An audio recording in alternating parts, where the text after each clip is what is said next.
Hello everyone, wishing you very warm welcome. कैसे हैं भी आप सब लोग। एक बार फिर से आप सभी का स्वागत है आपके अपने YouTube channel DMs medical and nursing academy पे। जैसा कि सफलता की कड़ी में आप लगातार नोटसेट 4.0 के टॉप रैंकर्स देखते जा रहे हैं, वैसे ही आज हमारे साथ है धरित्री प्रधान, जिन्होंने नोटसेट 4.0 में कमाल कर दिखाया है एक बेहतर रैंक के साथ 283 रैंक, ऑल इंडिया रैंक 283। और इसी कड़ी में आज आप धरित्री प्रधान से सुनेंगे कि उनकी सफलता की कहानी किस तरीके से आगे बढ़ी और आज एम्स के द्वार पे है। तो most welcome and congratulation Dharitri. Thank you sir. आपने वो कर दिखाया है जो एक माँ बाप का सपना होता है, एक परिवार का सपना होता है कि हमारी बच्ची एक रैंक हासिल करे। तुमने तो एक टॉप रैंक हासिल करी है, 283 रैंक। हाँ, अपने आप में कम नहीं है। हमारे बच्चे भी जानना चाहेंगे कि आपकी सफलता का राज क्या है। शुरुआत में अपना इंट्रोडक्शन। मेरा नाम धरित्री प्रधान है, ओडिशा से बिलोंग करती हूँ, ओडिशा का भुवनेश्वर बरहमपुर से। और मैं यहाँ का एनआरवाई बैच में ज्वाइन की थी अक्टूबर 6, जब नॉर्सेट 2022 का रिजल्ट आया था, उसका जस्ट एक महीना बाद स्टार्ट हुआ था, उसमें मैंने ज्वाइन करा था। आपने एनआरवाई बैच से हैं और हाँ सर। वहीं पे आपने ज्वाइन किया था। ऑफलाइन क्लासेस ली थी? ऑफलाइन क्लासेस ली। ऑफलाइन क्लासेस ली थी। तो आप जब शुरुआत में आए थे उस टाइम आपके पास कोई एक्सपीरियंस था? कहीं क्लिनिकल में आपने वर्क किया है? हाँ सर। जी बताइए बच्चों को। मैं पहले 2017 की पास आउट हूँ टाटा मैन हॉस्पिटल जमशेदपुर से। फिर वहीं पर 2 इयर्स का एक्सपीरियंस लिया था क्रिटिकल केयर यूनिट से। उसके बाद मैं पटना एम्स चली गई थी कॉन्ट्रेक्चुअल जॉब करने। अब वो आउटसोर्सिंग में 2 साल कॉन्ट्रेक्चुअल किया पटना एम्स में। आप पटना एम्स में कॉन्ट्रेक्चुअल बेसिस हाँ। वैकेंसी पे लगे थे। हाँ 2 सर। साल वर्क किया था 2 आपने। साल किए थे। उसके बाद फिर आपने नोटसेट फिर एग्जाम 2 साल दिया? बाद मैंने नॉटसेट दिया था 2021 का भी। जी। उसमें 11,000 समथिंग रैंक थी। तो उसके बाद मैं जॉब छोड़ दी थी। उसके बाद मेरी शादी हो गई 2022 फरवरी में। उसके बाद फिर मैं खुद से ही प्रिपरेशन करती थी घर में रह के। कोई ऑनलाइन कोई ऑफलाइन कोचिंग कुछ नहीं लिया था मैंने। उसके बाद फिर 2022 का मैं लिखी नॉटसेट, उसमें भी 11,000 रैंक रही। आपने 2 बार पहले ही नोटसेट दिया है, उसमें हाँ सर। 11,000 रैंक रही हाँ है। सर। खुद से ही सेल्फ खुद स्टडी से। करके दिया और सिर्फ आपने हॉस्पिटल ड्यूटी रहते किया हाँ ऐसा सर। काम। हाँ। पटना एम्स में आप थे ऑलरेडी। हाँ। उसके बाद क्या डिसीजन आया कि आपने डीएमएस में एडमिशन लिया? नहीं, उसके बाद जब रिजल्ट आया था जी। तब तो मैं सोची थी कि ऑनलाइन ले लूंगी कोई भी कोचिंग का, जी। तब पढ़ाई करूंगी। तब मेरे हस्बैंड, हम लोग हस्बैंड के साथ थी मैं, तो हम लोग अरुणाचल प्रदेश में रहते थे। जी। वहाँ इतना नेटवर्क भी नहीं आता है, तो वो बोले कि ऑनलाइन तो नहीं लेनी है, अगर नहीं लेनी है तो ऑफलाइन लेनी है। जी। जब पढ़ाई मतलब जॉब छोड़ ही दिया है तो ऑफलाइन कोचिंग करना है। आपने एम्स पटना छोड़ा। हाँ सर। उसके बाद ऑनलाइन का डिसीजन भी त्याग दिया आपने। हाँ सर। आपने फिर ऑफलाइन कोचिंग लिया। हाँ सर। डीएमएस हाँ कोचिंग सर। में आपने एडमिशन लिया हाँ। और आपका बैच था एनआरवाई बैच। एनआरवाई बैच। बहुत बढ़िया। शुरुआत में आने के बाद जब आपका बेस क्लियर हो रहा था, हाँ उसी सर। दौरान कुछ मन के हाव भाव क्या थे? मतलब आपको कुछ लोगों ने कभी मिसगाइड भी किया होगा? हाँ या सर। फिर कुछ ऐसे भी कहा होगा कि डीएमएस में ये है वो है? किस हाँ। तरीके का प्लानिंग सेटअप रहा आपका फिर उस दौरान? पहले तो मेरे हस्बैंड जब बोले ऑफलाइन करना है, वो फोन पे एमएम सर से बात कर लिए थे। जी। मैं आई थी अकेले जब एडमिशन ली थी। ओके। इनके सर से बात हुआ था उस आपने दिन। नवल सर से बात की हाँ, होगी है ना? इनके सर डायरेक्टर से सर बात नवल हुआ सर था से। जी बिल्कुल। कि कहाँ से आए हो, क्या इंट्रोडक्शन सर ने पूछा था। तो मैं बोली थी कि उड़ीसा से आई हूँ और अकेले आई थी। उस दिन एडमिशन लिया था। फिर अक्टूबर 6 को हमारी बैच स्टार्ट हो गई थी। अक्टूबर 6 से लेके फिर तो दिसंबर में हमारी एग्जाम थी जिपमर की। नवंबर में एग्जाम थी, सॉरी नवंबर में एग्जाम थी। तो दिल्ली में सेंटर आई थी मेरी। तो दिल्ली का जब सेंटर गई थी वहां पर मुझे कुछ एडमिशन के लड़के। दौरान ही आपने जीपमर का एग्जाम दिया था? हाँ, एडमिशन के बाद आपने उसके जीपमर का जस्ट एग्जाम 1 दिया। मंथ बाद हम ओके, जिपमर आफ्टर का दैट? एग्जाम दिए थे। तो वहाँ ऐसे दिल्ली सेंटर आया था, तो फिर मिल जाते हैं ट्रेन पे बस पे लोग। तो मुझे बस पे मिले थे सेंटर जाते वक्त, एक जन मिले थे। तो वो बोले कि कहाँ पढ़ रहे हो जयपुर में, क्योंकि वो मुझे ऐसे पूछे थे कहाँ से हो, तो मैं उड़ीसा से बताई थी। जयपुर में रह रहे हो तो प्रिपरेशन कर रहे हो।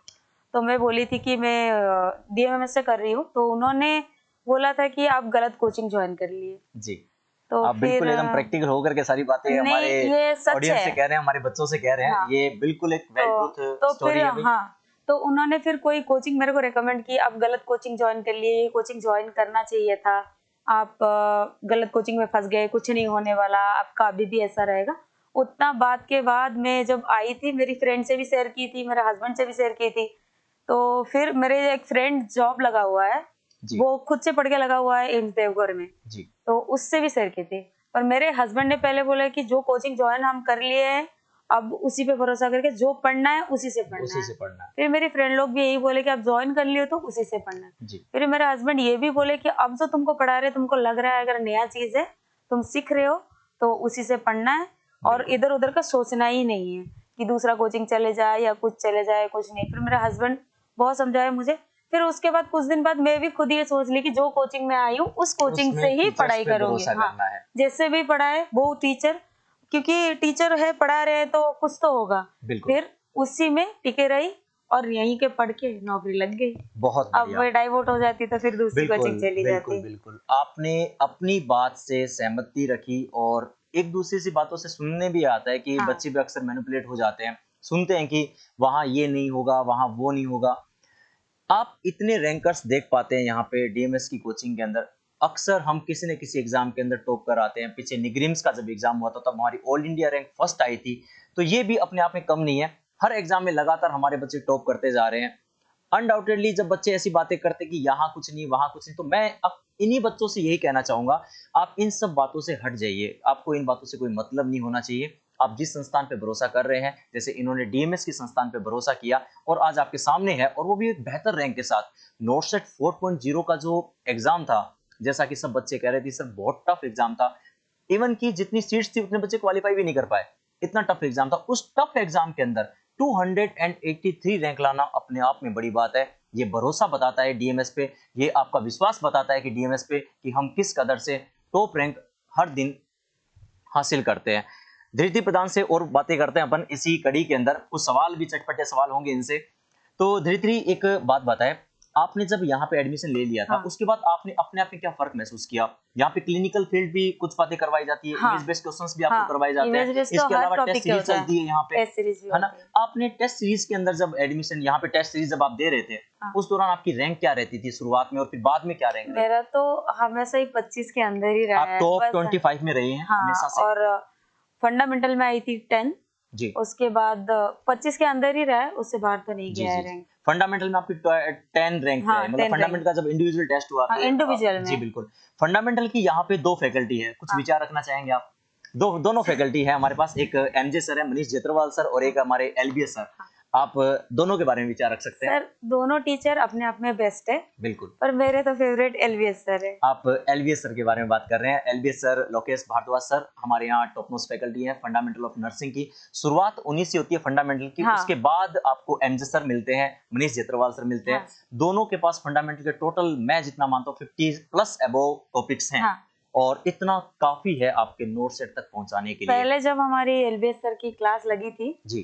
पहले तो पढ़ाई सर जब स्टार्ट किए ना, तब थोड़ा हमें लगा कि हमने तो ये पढ़ाई नहीं है कभी, खुद से पढ़ी थी मैं, पर जी। हमें लगा था कि हमने ये कभी नहीं बहुत पढ़ा। डीप सर जो लेवल पढ़ा स्टडी रहे करवाते हैं, बहुत डीप लेवल और बहुत इजी तरीका इजी से, मैनर में वो आपको है करवा कि देते हैं। बिल्कुल। सर और इतना बार रिवाइज करा लेते हैं क्लासरूम में। जी। अभी भी ये झूठ नहीं है, पर अभी एलबीएस सर की अगर अभी भी कोई पूछे कि एलबीएस सर ने वन भी पढ़ाया है हमें, जी। कि कोई भी पूछे कि एलबीएस सर का पढ़ाया हो अभी भी बताओ, तो अभी भी बता सकते, क्योंकि जी। सर क्लास में इतना बार रिपीट कर देते हैं और सर बोलते माइंड में रहते सेट हैं। हो जाती है। और सर एक चीज बोलते थे हमेशा, जी। जिस दिन से तुमने इस कोचिंग में ज्वाइनिंग लिया, उस दिन से सोच लो कि उस दिन से तुम्हारी तैयारी होनी चाहिए, नहीं तो फिर तुम क्या ही की। मतलब यहाँ पे जीरो से हीरो बनने तक का सफर पूरा तय किया जाता है। हाँ, है ना? एग्री है बात पे? आपने जितनी भी तैयारियां करी है, जहाँ पे भी करी, यहाँ आने के बाद आपको जीरो से टॉप लेवल की तैयारी करवाई जाती है। मैं इंडिविजुअल सब्जेक्ट पे भी आऊंगा अभी। आप मुझे एक एक सब्जेक्ट के बारे में पर्टिकुलरली बताएं। जैसे कि मैं बताऊं आपसे, साइकेट्रिक कमलेश रेड्डी सर, मैं जानना चाहूंगा कि नो डाउट कि यहाँ की साइकेट्री का लिबास कैसा है, यहाँ पे बच्चे किस कदर साइकेट्री को पढ़ते हैं, जरूर बताएं आप। सर कमलेश सर के बारे में तो कुछ बोल ही नहीं सकते, यही बोल सकते हैं कि सर अपने आप में बेस्ट है। और साइकेट्रिक हमें जीएनएम में भी पढ़ाया गया था। कंटेंट जैसा कि मैं मानता हूँ साइकेट्रिक का जो कंटेंट है, हाँ सर, वो बच्चे बोल के जाते हैं ऐसा कि सर बिल्कुल शानदार है, बिल्कुल इनक्रेडिबल है हर तरीके से। हाँ, बिल्कुल डिफरेंट इस तरीके से मिलता है कि जैसे कि नोट सेट के अंदर कोई क्वेश्चंस आते हैं तो वो as it is put up हो जाते हैं और आंसर ऐसा। क्या आपने ऐसा महसूस किया? हाँ, मैं जब पढ़ी थी खुद से भी, मैं सर एग्जाम्पल बता रही हूँ, हेलुसिनेशन ही जी। हमने इतना टाइप का हेलुसिनेशन तो पढ़ा ही नहीं था कभी। सर आए बताए, हम तो 4 टाइप का सुने थे, 4-5 टाइप का। बिल्कुल। सर फंक्शनल कितना एक्स्ट्रा बताए, और उसमें से नॉर्सेट में आया भी था फंक्शनल हेलुसिनेशन बिल्कुल, का बिल्कुल, एग्जाम्पल, और सर ने जिस तरीका से लिखाया था एग्जाम्पल उसी तरीका से आया साइकेट्रिक के था। क्वेश्चंस आते हैं नोट सेट में, और हाँ, मोस्ट प्रोबेबल डीएमएस के सेम जो तो बच्चे हाँ, अगर वहां बैठते हैं तो वो शायद गलत नहीं करके नोट आते से होंगे। बाहर नहीं थे। नोट से और बाहर नहीं होता। कमलेश सर का तो एक बात है कि वो पढ़ाने के साथ साथ मोटिवेट भी करते हैं, मोटिवेट भी करते शायराना हैं अंदाज शायराना से। अंदाज में। बिल्कुल, मैं जानता हूं उनको अच्छे से। मैं एक और सब्जेक्ट पे आता हूं, हाँ सर। पीडियाट्रिक। मैं पीडियाट्रिक पे बात करता हूं। सहदेव सर हमारे यहाँ फैकल्टी हैं। मैं खुद से कुछ बयान ना करके आप अपने लेवल पे बिल्कुल जो है वो वेल ट्रू सच्चाई के साथ सामने रखें बच्चों के, कि पीडियाट्रिक का सब्जेक्ट यहाँ पे कैसा मिलता है, कंटेंट कैसा है, और कितनी तैयारी के कंटेंट साथ करवाया जाता है। तैयारी के साथ तो सर सारा ही सब्जेक्ट कराया जाता है, पर बिल्कुल। पीडियाट्रिक का भी यही है कि सर जो पढ़ाते हैं बिल्कुल। वो तो इतना क्लियरली पढ़ाते हैं, पूरा समझ में क्या आ ही जाता है। पीडियाट्रिक के नोट्स को पढ़ने के बाद किसी और सब्जेक्ट को, किसी और थ्योरी को पढ़ने की जरूरत है? नहीं, बिल्कुल इतना नहीं, आप कॉन्फिडेंट लेवल बिल्कुल पे होके नहीं। कह सकते हैं? हाँ, मतलब उनका नोट्स पढ़ लिया तो हाँ, उससे बाहर नहीं आएगा, इतना बिल्कुल कॉन्फिडेंस आप नहीं। कह सकते हैं? हाँ, ये बिल्कुल। तो सहदेव क्योंकि सर, हाँ, बताइए, आप बताइए। हमारा जो हुआ था ना पीडियाट्रिक, पूरी तो कंप्लीट नहीं हुई थी, पर जितना पढ़ाया था जी। सर ने हमें लास्ट मोमेंट में पीएम पढ़ाया था, प्रोटीन एनर्जी माल जी न्यूट्रिशन। जी जी जी सर ने बोला था कि इससे ये क्वेश्चन आते हैं, और आते हैं। ऐसे सर क्वेश्चन मार्क करवाते जी थे। जी जी जी और सर बोलते थे कि 1000 क्वेश्चन मार्क कर लूंगा, मतलब करा दूंगा, तो तुम लोग उतना ही पढ़ लेना तो हो जाएगा। तो फिर हम लोग ऐसे देखते थे और सर को हंसते थे। सर बोलते थे कि "अ, हो गया तुम्हारा, कितने एग्जाम हुए हैं, मैं जो जो बोलता हूँ वो क्वेश्चन मार्क कर लो"। तो फिर पीएम में सर ने जितना पढ़ाया था उसमें से 5 मार्क्स आए थे नोट सेट में, बहुत 4 to 5 मार्क्स एज पीएम इट का, इज। As it is. बहुत बढ़िया। और इससे बढ़कर बात हो नहीं सकती कि जितना कंटेंट आपको करवा दिया बच्चे, वो एकदम सफिशिएंट है। मैनिपुलेट होने की जरूरत ही नहीं है किसी भी तरह से। अगर आप ये सोच रहे हैं कि डीएमएस में ऐसे नहीं वैसे नहीं, तो आप 27 और 28 तारीख जो हमारा बैच अभी स्टार्ट होने जा रहा है, आप डेमो लेकर के इसे आप समझ सकते हैं और हमारी बातों को वेल प्रूव कर सकते हैं। मैं और सब्जेक्ट पे भी आता हूँ। तो पीडियाट्रिक साइकेट्रिक की बात हो चुकी है। इसके बाद मैं कम्युनिटी पे आता हूँ, कम्युनिटी हेल्थ नर्सिंग। यहाँ पे 2 टीचर्स हैं। हाँ, एक हमारे सीनियर टीचर हैं, हाँ, डॉक्टर एस के शर्मा सर। इसके बाद हमारे पास एक और टीचर हैं, अशोक वानीवाल। अशोक बेनीवाल सर। दोनों ही अपने आप में बेस्ट हैं। तो न्यूट्रिशन वाले सर भी कह सकते हैं अपन एस के हाँ, सर को। हाँ सर। न्यूट्रिशन पढ़ाते हैं आपको, कम्युनिटी का पार्ट लेते हैं, कम्युनिटी आपको अशोक सर पढ़ाते हैं। कैसा फील करते हैं? सर अच्छा पढ़ाते हैं, बहुत। और हम तो दूसरे टीचर से कंपैरिजन कर ही नहीं सकते। बिल्कुल। हमारे टीचर जो है वो तो बेस्ट है ही। बिल्कुल। और न्यूट्रिशन वाले सर एसके सर जो है, वो न्यूट्रिशन के साथ साथ हमें कम्युनिटी भी पढ़ा देते थे, कम्युनिटी भी पढ़ा देते हैं। बिल्कुल। और वो इतना चीजें बता देते थे कि वो सफिशिएंट है नोट्स। और अशोक सर भी कम्युनिटी के साथ साथ कभी तो हमें एमएसएन पढ़ा देते थे, कभी पीडिया पढ़ा देते थे। तो हम क्लास एक मिस ऑलराउंडर फैकल्टी कह हाँ, सकते हैं हम हम उनको, क्लास है ना? मिस करने पर भी डरते थे कि सर आज कुछ पढ़ाए तो एक्स्ट्रा जो चीज बताए होंगे वो हमें नहीं मिलेगी। बिल्कुल बिल्कुल बिल्कुल। तो आप देख पा रहे हैं फंडामेंटल, कम्युनिटी, इसके अलावा पीडियाट्रिक, साइकेट्रिक। कहते हैं ना कि एक छत के नीचे सारी फैकल्टी नहीं हो सकती। मैं सारी फैकल्टी एक बच्चे के जुबानी आपके सामने रख रहा हूं। वही बच्चा जो सिलेक्ट हो रखा है, और वही बच्चा जो टॉप 500 की रैंक के अंदर 283 में जो बार बार बोल रहा हूं, ये इसी का ही परिणाम है जो आप देख पा रहे हैं। मैं और सब्जेक्ट पे भी आ जाता हूं। आपको बारी बारी से हर सब्जेक्ट के बारे में मैं खुद बयान करूंगा, बच्चे बिलीव नहीं कर पाएंगे, पर आप जब बयान करते हैं तो डेफिनेटली बच्चों को भरोसा होगा। जो बच्चे बाहर इधर उधर घूम रहे हैं हाँ। कि मार्केटिंग करते हैं कि नहीं इसमें ऐसा नहीं है वैसा नहीं है, इन चीजों को भूल जाइए। बच्चे डीएमएस में प्रवेश करने के बाद, एंट्री करने के बाद सिर्फ और सिर्फ एक ही चीज पे फोकस किया जाता है, वो है सिलेक्शन, जिसमें आपको एम्स तक पहुंचाने में हम कोई कसर नहीं छोड़ते, हमारी टीम कोई कसर नहीं छोड़ती। सब्जेक्ट पे आता हूं मैं वापस। आपने यहाँ से और भी कई सब्जेक्ट्स बेहतर हैं, जिसमें एक बहुत बड़ा नाम है, नाम आप जान के भी समझ के भी मुस्कुरा भी रहे हैं, साथ में नाम है ओबीजी, डॉक्टर एमएम शर्मा सर। अक्सर नर्सिंग के बच्चे ये कहते हैं कि उनके बराबर ओबीजी का मुकाबला नहीं है। बच्चे अक्सर कहते हैं, ये बात मैं बच्चों की जुबानी कह रहा हूँ, आज आपके सामने वेल ट्रूथ ये भी सच्चाई के साथ रखेंगे। तो ओबीजी डॉक्टर एमएम शर्मा सर, वो किसी भी तारीफ के मोहताज तो नहीं है, हाँ। क्योंकि उनके पास वो कंटेंट है जो हर कोई दे नहीं सकता, हर किसी के पास है भी नहीं। बट आपसे जरूर हम सुनना चाहेंगे कि ओबीजी के बारे में जैसी बातें कही जाती है, कहते हैं कि एमएम सर जब क्लास में पढ़ाते हैं तो उनके डायलॉग्स तक याद रह जाते हैं। बताएं एक बार।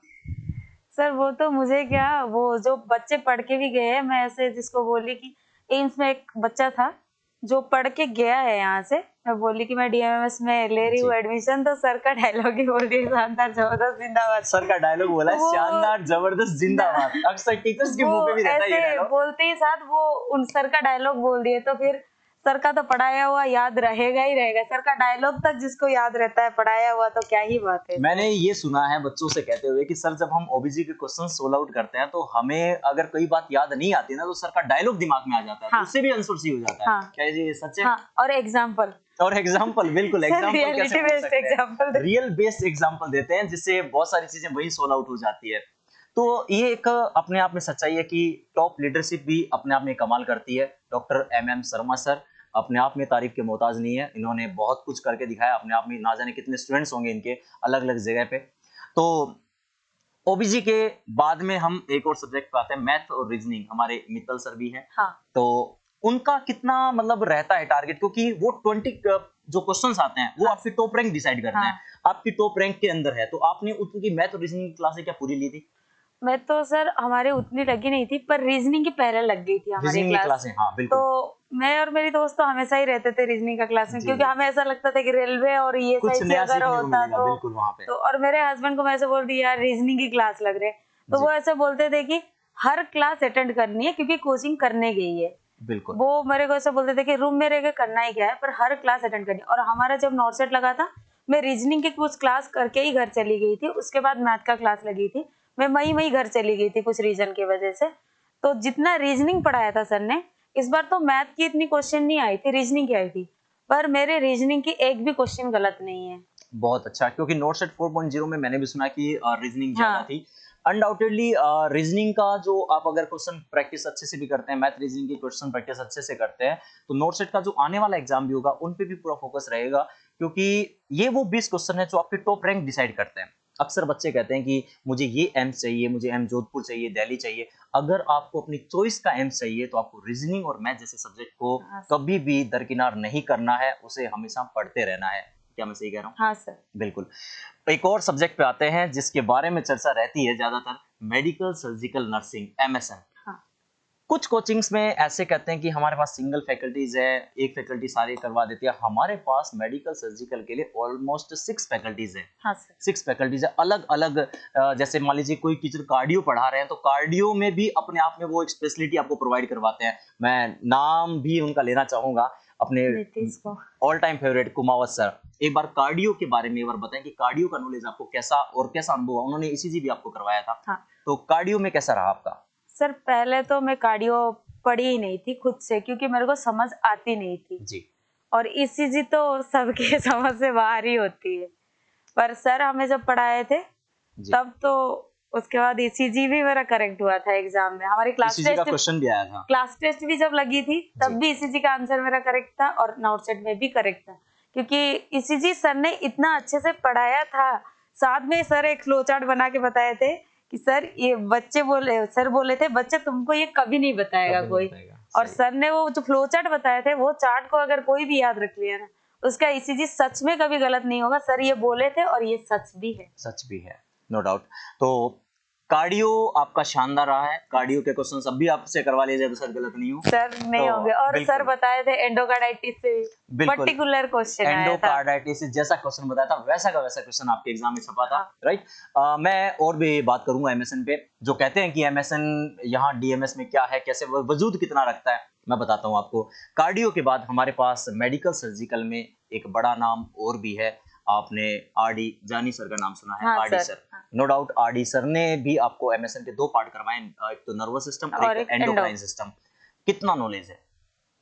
सर अच्छा ही है। वाह हमारा एग्जाम से पहले कुछ दिन पहले ही सर का एंडो का क्लास लगी थी, जी उसमें से भी क्वेश्चन आए थे, जी। जैसे इंसुलिन का सीधा वो क्वेश्चन आए थे। अक्सर एंडोक्राइन वाले सर जैसे अपने आरडी सर हैं, डायरेक्ट कहते हैं कि जो बात मैं आपको दिमाग में बैठा देता हूं वो कम से कम इतना याद यकीन के साथ रखिए कि क्वेश्चन पूछा जाने वाला हाँ है सर। किसी न किसी एग्जाम में। उनके पास बहुत एक्सपीरियंस है, एंडोक्राइन पढ़ाने का भी एक्सपीरियंस है। और अनडाउटेडली नोट सेट के जो क्वेश्चन बेस्ड होते हैं, जो आपके एमएसएन के क्वेश्चन आते हैं, उनमें सभी क्वेश्चन की प्रैक्टिस भी वो लास्ट मोमेंट पे करवाते हैं हाँ सर। बच्चों को।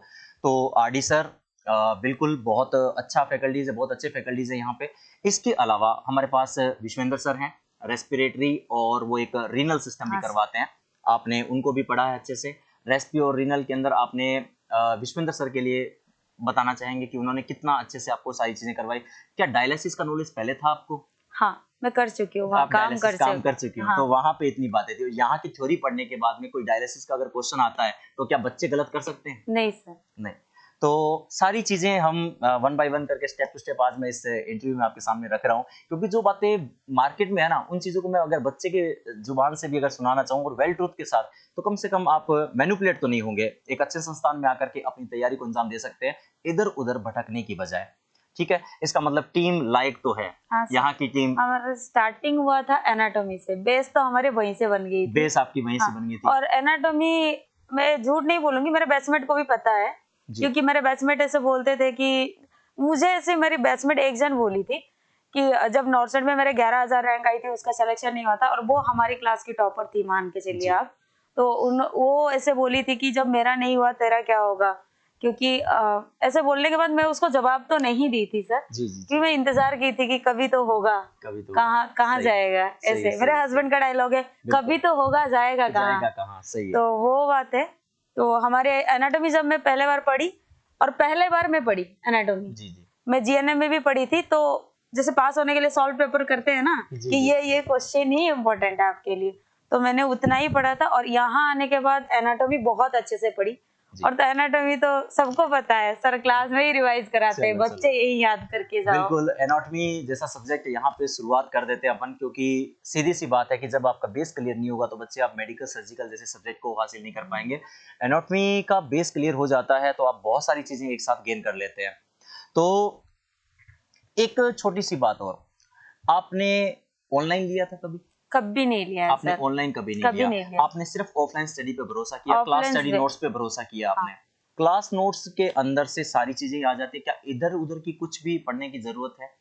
सर बाकी का नहीं पता, पर मेरे हिसाब से तो बिल्कुल नहीं। बिल्कुल कि जो क्लास नोट्स है वो इतना सफिशिएंट है, आप उसको ही याद नहीं रख मतलब पाओगे। आप डीएमएस के डेटा पे पूरा भरोसा कर सकते हैं, पूरा, और एज इट इज आपको नोट सेट में देखने को मिल जाता है। बहुत अच्छा।